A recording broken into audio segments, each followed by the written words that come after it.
Good morning, students. I am Cynthia Yadav on behalf of TRM Public School. Chapter number 1, Financial Statement of a Company. Financial statement means जो financial position of the business. Financial position क्या है हमारे किसकी, business की, वो कब देखते हैं हम, last of the means 31st March. 31st मार्च में हम क्या देखते हैं, अपनी फाइनेंशियल पोजीशन। सबसे पहले financial statement, the financial product of accounting process. Financial statement में क्या आता है, जो हमारा फाइनेंशियल प्रोडक्ट होता है किसका, जिससे हम क्या करते हैं, प्रोसेस करते हैं, मीन्स हमारा raw material, then finished goods. तो उससे जो प्रोडक्ट फिनिश्ड गुड्स में जो हमारा प्रोडक्ट प्रोड्यूस होकर आता है, तो उससे वो सारी चीजें किसमें आती है, हमारी फाइनेंशियल स्टेटमेंट के अंदर। Accounting process practice, the accounting standard section. ये कौन से सेक्शन के अंदर आता है, ये आता है हमारा section 129 on the company act 2013। Company act 2013 के अंदर ये हमारा आता है। ठीक है, जो हम फाइनेंशियल स्टेटमेंट बनाते हैं अपनी कंपनी का, वो किसके अंदर बनाते हैं, वो बनाते हैं सेक्शन 123 के अंदर, राइट। कंपनी एक्ट जो कब लगा था हमारा, 2013 में। जो हमारा प्रोसेस होता है, वो प्रोसेस हमारा 4 तरीके से होता है। नंबर 1 प्रोसेस होता है बैलेंस शीट। अब देखिए बैलेंस शीट के अंदर हमारी क्या क्या चीज आती है। Balance sheet it is a statement of equity and liability, share holders, non current liability, current liability. इसके अंदर जो बेटा हमारी बैलेंस शीट्स होती हैं, उसमें क्या आता है, इसमें वो स्टेटमेंट होता है जिसके अंदर हमारी इक्विटी एंड लायबिलिटीज, हमारे share holder funds, then non current liability, current liabilities, वो सभी चीजें इसके अंदर क्या आती है, हमारी आती है किसके अंदर, बैलेंस शीट के अंदर। बैलेंस शीट हमें क्या बताती है, बैलेंस शीट हमें बताती है the financial position of the business, business की फाइनेंशियल पोजीशन। इसे क्या कहते हैं, it is a position statement of the company. इसे हम कंपनी की position statement of the company बोलते हैं, जो इससे निकल कर आता है। Profit and loss account, profit and loss account क्या होता है, प्रॉफिट एंड लॉस अकाउंट के अंदर it is a final performance of the company. इसके अंदर हम अपनी जितनी भी, it is a financial performance देते हैं कि हमारी कंपनी की फाइनेंशियल परफॉर्मेंस क्या है, हमारी कंपनी की फाइनेंशियल परफॉर्मेंस क्या आ रही है। That is a result of business company, business operation during a accounting period. एक अकाउंटिंग पीरियड के अंदर जो हमारा रिजल्ट होता है, वो कहां से फाइंड आउट करते हैं, प्रॉफिट एंड लॉस अकाउंट से। प्रॉफिट एंड लॉस अकाउंट से ही हमें पता लगता है कि हमारी कंपनी को कितना प्रॉफिट इन अकाउंटिंग ईयर, एक अकाउंटिंग ईयर के अंदर कितना प्रॉफिट हुआ है या कितना लॉस हुआ है। उसको करने के लिए हमें क्या करना पड़ेगा, अपने फाइनेंशियल स्टेटमेंट प्रिपेयर करना पड़ेगा। प्रीवियस ईयर से करंट ईयर को क्या करेंगे, हम कंपेयर करेंगे, तो क्या आएगा हमारा निकल के। It is a income statement, हम इसे क्या कहते हैं, हम इसे इनकम स्टेटमेंट कहते हैं। ये हमारी क्या होती है, income statement. Then third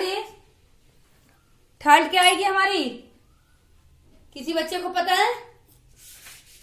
then third is note to account, third है नोट टू अकाउंट। अब नोट टू अकाउंट क्या होता है बेटा, हमारा business balance sheet and statement of profit and loss account are supported to the note giving detail in the balance sheet. जिनकी detail हम note to account में क्या दिया हुआ होता है, जो हमारी बैलेंस शीट होती है, जो हमारा प्रॉफिट एंड लॉस अकाउंट होता है, वो उसको सपोर्ट करते हैं, कौन, नोट टू अकाउंट। क्योंकि देखिए अगर हमारे को बैलेंस शीट में दे दिया fix asset, for example fix asset, अब हमें ये नहीं पता कि जो फिक्स एसेट है वो किस किस को कंबाइन कर बनाई गई है, तो वो नोट टू अकाउंट में दे देगा कि land and building, furniture, machinery, free any type of item, जैसे land and building and furniture, machinery के दे दिया कि इन दोनों को प्लस करके क्या बना हमारी फिक्स एसेट, तो किस में आएगी हमारी, नोट टू अकाउंट में। या ऐसे हो सकता है जैसे लॉन्ग टर्म बोरोइंग देते, अब लॉन्ग टर्म बोरोइंग्स का टोटल हमें बैलेंस शीट में पूरा दे दिया, पर जो टोटल है वो किस किस चीज का, डिवेंचर्स का हो सकता है, पब्लिक डिपॉजिट का, दोनों को प्लस करके, या किसी का लोन हो सकता है, तो वो सब सपोर्टेड, उसको कौन सपोर्ट कर रहा है? Note to account, right. Then है cash flow statement. Cash flow statement क्या होता है? देखो कैश, कैश का मीनिंग जो हमारा कैश हो रहा है, फ्लो, इनफ्लो या आउटफ्लो। हमारा कैश इनफ्लो हो रहा है या outflow of cash and cash equivalent. हमारा कैश इंक्रीज हो रहा है या डिक्रीज हो रहा है, वो कहां से पता लगता है हमें? कैश फ्लो स्टेटमेंट से। इसीलिए उसने कहा है cash and cash equivalent. Equivalent का मीनिंग होता है बैलेंस शीट। जो ये इक्विवेलेंट शब्द है हमारा, इसका मीनिंग क्या है? Balance sheet. बैलेंस कि हमारा कैश को हमने ओपनिंग और क्लोजिंग कैश को करने के बाद हमारा कितना बैलेंस आया है, वो किससे पता लगता है? इस इक्विवेलेंट से। देन तो ये चार हमारे प्रोसेस होते हैं किसके? फाइनेंशियल स्टेटमेंट के, जो हमारे इंपॉर्टेंट होते हैं। देन उसके बाद है हमारा बैलेंस शीट। बैलेंस शीट के मैं आज आपको कुछ हेड्स एंड कंटेंट्स बता रही हूँ। सबसे पहले हेड्स होता है हमारे बैलेंस शीट का equity and liability. Equity and liability क्या होती है? Means equity means equity is a liability towards the share holder. Equity एक लायबिलिटी है किसके टूवर्ड्स में? शेयर होल्डर के टूवर्ड्स में, जिसके अंदर क्या कौन कौन आता है? शेयर होल्डर्स आते हैं। शेयर होल्डर्स कौन होते हैं? जो कंपनी के, जिनके पास कंपनी के शेयर्स होते हैं, वो कौन होंगे? हमारे share holders. In a term of share holder fund, उन्हें हम क्या कहते हैं? शेयर होल्डर फंड्स कहलाता है। देखिए सबसे नंबर 1 इक्विटी एंड लायबिलिटी का पार्ट होता है share holder fund. Share holder fund के अंदर क्या आता है? Share capital, reserve and surplus. अब जो शेयर कैपिटल मीन्स शेयर्स, सबसे पहले शेयर्स क्या होते हैं? कंपनी की एक कैपिटल होती है जो कंपनी क्या करती है? इश्यू करती है मार्केट में, और उसे लोग क्या करते हैं? परचेज करते हैं। उस परचेज से जो अमाउंट आती है वो कंपनी इन्वेस्ट करती है, ठीक है, किसमें? अपने बिजनेस के अंदर। तो वो क्या हो जाएगा हमारा? Share capital. Reserve and surplus, हम अपने पास कुछ रिजर्व एंड सरप्लस रखते हैं। क्यों? क्योंकि अगर बाई चांस हमें किसी चीज की जरूरत पड़ जाए तो हमारे पास अगर रिजर्व होगा तो वो हमारे काम आएगा, राइट। तो वो क्या आएगा हमारा? रिजर्व एंड सरप्लस के अंदर आता है।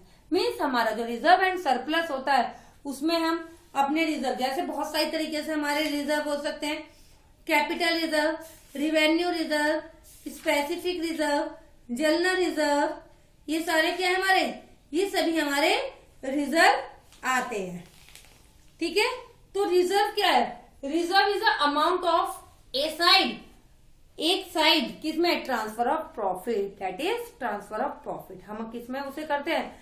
ट्रांसफर ऑफ प्रॉफिट में। तो क्या हो गया reserve? Reserve is a amount set A side, set एक साइड में किसके? ट्रांसफर टू प्रॉफिट, जो हम अपने प्रॉफिट से ट्रांसफर करते हैं किसके अंदर? अपने रिजर्व के। हम उसे अपने पास रखते हैं। तो ये क्या है बेटा हमारा? ये हमारा है रिजर्व एंड सरप्लस। देन उसके बाद हम पढ़ेंगे हमारी नॉन करंट लायबिलिटी। अब नॉन करंट लायबिलिटी क्या होती है हमारी? देखिए फिर था हमारा नॉन करंट लायबिलिटी, जो किसके बाद आता है हमारा? शेयर होल्डर फंड के बाद। तो नॉन करंट लायबिलिटी क्या होती है? नॉन करंट लायबिलिटी वो होती है जो एक लंबे समय के लिए हमारे पास रहती है, जो हम पेबल कब करते हैं? After 12 months. 12 मंथ्स के बाद जो हम क्या करते हैं? पे करते हैं, वो सब किस में आएंगे? हमारी नॉन करंट लायबिलिटी में। तो expected payment period is more than after 12 month, कि ज्यादा कितने? After a 12 month. 12 मंथ से ज्यादा पर जब हम क्या करते हैं? पेमेंट करते हैं, उसे क्या कहते हैं? Non current liability. वो हमारी नॉन करंट लायबिलिटी होती है from the date of balance sheet, जो बैलेंस शीट की डेट होती है। और बैलेंस शीट की डेट सबको पता है क्या होती है? 1 अप्रैल टू 31 मार्च होती है हमारी। देन नॉन करंट लायबिलिटी जो होता है वो मेन हेड होता है, इसके कुछ सब हेड होते हैं। इसका जो सब हेड होता है, सबसे पहला सब हेड होता है लॉन्ग टर्म बोरोइंग। अब बोरोइंग का मीनिंग क्या होता है? लॉन्ग टर्म मीन्स तो लंबे समय के लिए हो गया। देन बोरोइंग का मीनिंग क्या हो गया? Means amount taken as a loan by the company. Company loan क्या कर रही है? टेकन कर रही है। क्या कर रही है? जो अमाउंट कंपनी टेकन करती है एज ए लोन, लोन के रूप में एक लंबे समय के लिए आफ्टर 12 मंथ्स, उसे क्या कहेंगे? Long term borrowing. अब लॉन्ग टर्म बोरिंग्स में हमारे बहुत सारे पार्ट्स आ जाते हैं, जैसे डिबेंचर्स है, पब्लिक डिपॉजिट है, एंड देन और हो सकता है हमारा बॉन्ड्स है, terms loan from bank, other parties, ये सभी इसके अंदर आती हैं। अदर लोन एंड एडवांसेस, ये भी इसके अंदर आती हैं। तो सबसे पहले क्या आता है? Debenture, then bonds, then public deposit, then terms loans from bank and other party. हम लोन बैंक से लें या किसी अदर पार्टी से जो हम लोन लेते हैं, वो सब किसके अंदर, जो जिसका पेमेंट कब करते हैं हम? आफ्टर 12 मंथ्स के बाद। तो वो क्या होगा? हमारा long term borrowing, right. Then उसके बाद आता है हमारा लॉन्ग टर्म प्रोविजन। अब देखिए लॉन्ग टर्म प्रोविजन क्या होते हैं? इट इज अमाउंट, ये एक अमाउंट होती है set aside to meet future ability, जो हम किसके लिए रखते हैं? अपने फ्यूचर के लिए, मीन्स आने वाले समय के लिए। हमारी एक क्या होती है? एक लायबिलिटी होती है ये। देखिए लायबिलिटी मीन्स आपको पता है जो हम चीज क्या करते हैं? पे करते हैं। लायबिलिटीज होती है जिसके लिए हमें पे करना होता है, तो वो अमाउंट, ठीक है। It is amount set aside to meet future liability. किसके लिए आएगी? हमारी एक फ्यूचर लायबिलिटी के लिए। The amount of which can not be determined with accuracy but is estimated. वो एक एक्यूरेसी नहीं होती कि एक्यूरेसी मीन्स कि इतनी ही होगी, नहीं, हम सिर्फ क्या मानते हैं? एक रखते हैं कि कम से कम अप्रोक्सीमेटली इतनी अमाउंट तो हमें पे ही करनी पड़ेगी। जैसे हम मान लेते हैं अपने घर में करते हैं कि कम से कम इस साल इतने खर्चा तो हमारा होगा ही, या इस मंथ में हमारा इतना क्या होगा, हमें पे करना ही करना है। तो हमने क्या माना? एक अप्रोक्सीमेटली, एक हमने क्या माना? हमने एक एस्टिमेट लगाया कि एस्टिमेटली कम से कम इतना खर्चा होगा। जैसे हम एक छोटा सा एग्जांपल है, जैसे शादी का, तो हम शादी में क्या लगाते हैं? एक एस्टिमेट लगा के चलते हैं ना। देन इसी तरीके से लॉन्ग टर्म प्रोविजन हो जाते हैं, ठीक है। ये क्या था हमारा second part, non current liability. Then उसके बाद आता है हमारा करंट लायबिलिटी। अब देखिए करंट लायबिलिटी क्या होती है? एक liability which is payable with in 12 month, जिसकी पेमेंट हम करते हैं कब? 12 मंथ में। आपने 11th में पढ़ा था, 12 महीने के अंदर हम क्या कर देते हैं? उसकी पेमेंट कर देते हैं। The end of the accounting period, जो हमारा अकाउंटिंग पीरियड जब एंड होना होता है, उस टाइम पर जो हम पेमेंट कर देते हैं, उससे पहले 12 मंथ से पहले जो हम पेमेंट किसी भी चीज की करते हैं, तो वो क्या होती है? हमारी करंट लायबिलिटी। अब जैसे करंट लायबिलिटी का एग्जांपल, जैसे क्रेडिटर है, देन बिल पेबल है, क्रेडिटर है, आउटस्टैंडिंग है, ये सभी चीजें किसके अंदर आती हैं? ये सभी चीजें हमारी लायबिलिटी के अंदर आती हैं, करंट लायबिलिटी में। अब देखिए दो चीजों को प्लस करने के बाद हमारी एक चीज बनती है ट्रेड पेबल। देखिए ट्रेड पेबल का मैं एक फॉर्मूला लिख रही हूँ छोटा सा, सभी बच्चे देखिए। देखिए ट्रेड पेबल जो हमारा होता है, क्या होता है? ट्रेड पेबल जो हमारी क्या होती है? लायबिलिटीज, मीन्स हमारी करंट लायबिलिटी। अब ट्रेड पेबल किन दो चीजों को प्लस करने के बाद आता है? Creditor plus bill payable. जब हम क्रेडिटर को और बिल पेबल को दोनों को क्या करते हैं? प्लस करते हैं, तो हमारा क्या आता है? Trade payable. तो ये हमारा क्या आ जाएगा? Trade payable. हम इसे बोलेंगे अपना ट्रेड पेबल। तो ये हमारा ट्रेड पेबल होता है।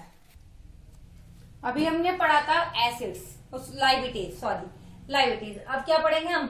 एसेट्स। देखिए सबसे पहले एसेट्स क्या होती हैं? एसेट्स वो होती है जो हमारी ऑन प्रॉपर्टी होती है, जो हमारी अपनी प्रॉपर्टी होती है, उन्हें क्या बोलते हैं हम?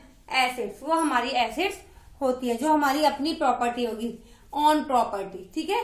एसेट्स भी हमारी दो तरीके से होती हैं। नंबर 1 होती है non current assets. Non current assets are those assets which are held by an enterprise not with the purpose to resale।